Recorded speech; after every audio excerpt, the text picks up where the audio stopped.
சந்தோஷமும் அமைதியும் ஒரு ஜெபமாக மாறுமா? ஒரு குரல் மகிழ்ச்சியில் எழும்பும்போது இன்னொரு குரல் அந்தகாரத்தில் அழுந்தும்போது இரண்டும் ஒரே கர்த்தரிடம் சென்று சேருமா? 4 சங்கீதம், 4 நிலைமை, அழைப்பு, கலகம், இருள், ஆட்சி. சங்கீதம் 81, 88, 92, 93. படித்துப் பாருங்கள். ஆத்துமாவின் முழு நிலை கர்த்தர் முன் நிற்கும்போது துரி ஓசை எழும்புகிறது. ராவில் பலமான அழைப்பு கேட்கிறது. நம்முடைய பலமான கர்த்தருக்கு உயர்ந்த குரலில் பாடுங்கள். கர்த்தர் முன் மகிழ்ச்சி அமைதியாக இருக்கும் என்று கட்டளையிடப்பட்டது. இது மனித முறை அல்ல, இது கர்த்தர் தீர்மானித்த விதி. எகிப்தில் அவர்களின் அழைப்பு கேட்டார். அவர் அவர்களின் பாரத்தை எடுத்தார்.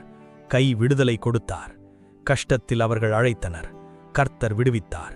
இரகசியமாக பதில் வந்தது. என் ஜனமே கேளுங்கள், இஸ்ரயேல், என் வார்த்தையை கவனம் செய்யுங்கள். உங்கள் நடுவில் வேறு தெய்வம் இருக்கக்கூடாது. உங்கள் வாயை திறந்து பாருங்கள், நான் நிரப்புவேன். ஆனால் என் ஜனம் என் வார்த்தையை கேளாமல் போனார்கள். இஸ்ரயேல் என்னை மறந்தார்கள். அதனால் அவர்களை அவர்களுடைய கடுமையான மனதில் விட்டுவிட்டேன். அவர்கள் தங்கள் யோசனையில் நடந்தார்கள். என் ஜனம் என்னை கேட்டிருந்தால் நான் அவர்களை கோதுமையால் நிரப்பியிருப்பேன். கரையின் தேனினால் அவர்களை திருப்தி செய்திருப்பேன். கர்த்தரே என் இரட்சகர், பகலும் இரவும் என் அழைப்பு எழும்புகிறது. என் ஜெபம் முன்முன் வரட்டும். என் குரலுக்கு காது சாயுங்கள். என் உயிர் துன்பத்தால் நிரம்பியுள்ளது. என் ஜீவன் கல்லறையை நெருங்கியது. குழியில் போகும் மனிதன் போல நான் ஆனேன், பலமில்லாத ஒரு உயிர். நீர் என்னை ஆழமான குழியில் வைத்தீர், இருளில் ஆழமான இடத்தில். கோபம் என்மேல் பாரமாக இருக்கிறது. நீர் அலைகள் என்னை மூடின. மரித்தவர்கள் உம்மை துதிப்பாரா? இருள் அற்புத செயலை அறிவிக்குமா? ஆனால் கர்த்தரே, நான் உம்மை அழைக்கிறேன். காலையில் என் ஜெபம் முன் வருகிறது.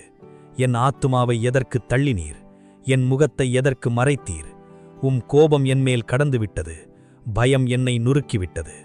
நன்றியும் நண்பனும் என்னை விட்டு பிரிந்தார்கள். இருள் என் நெருங்கிய நண்பன். கர்த்தருக்கு நன்றி சொல்லுதல் நல்லது. அவர் நாமத்துக்கு பாடல் பாடுதல் நல்லது. காலையில் அவர் கிருபையை அறிவிப்பது, இரவில் அவர் உண்மையை அறிவிப்பது. கர்த்தர் செயல்கள் ஆழமானவை, யோசனை பெரியவைகள்.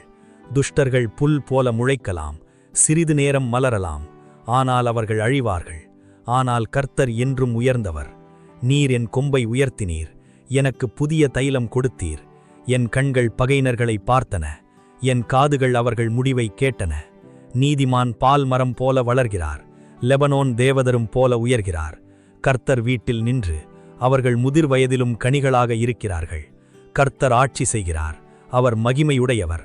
பூமி உறுதியாக இருக்கிறது, அவர் சிங்காசனம் என்றும் நிலைத்திருக்கிறது.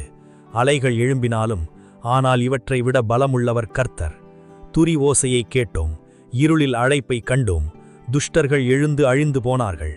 சிங்காசனம் மற்றும் கர்த்தரின் ஆட்சி முன் நின்றோம். இது ஆத்துமாவின் பயணம். மகிழ்ச்சி, கேள்வி, துன்பம், முடிவில் உறுதி. சங்கீதம் 81, 88, 92, 93. 4 குரல்கள், ஆனால் ஒரே கர்த்தர். நாளை பற்றிய கவலை வேண்டாம், இன்றே போதும் அந்த கிருபை.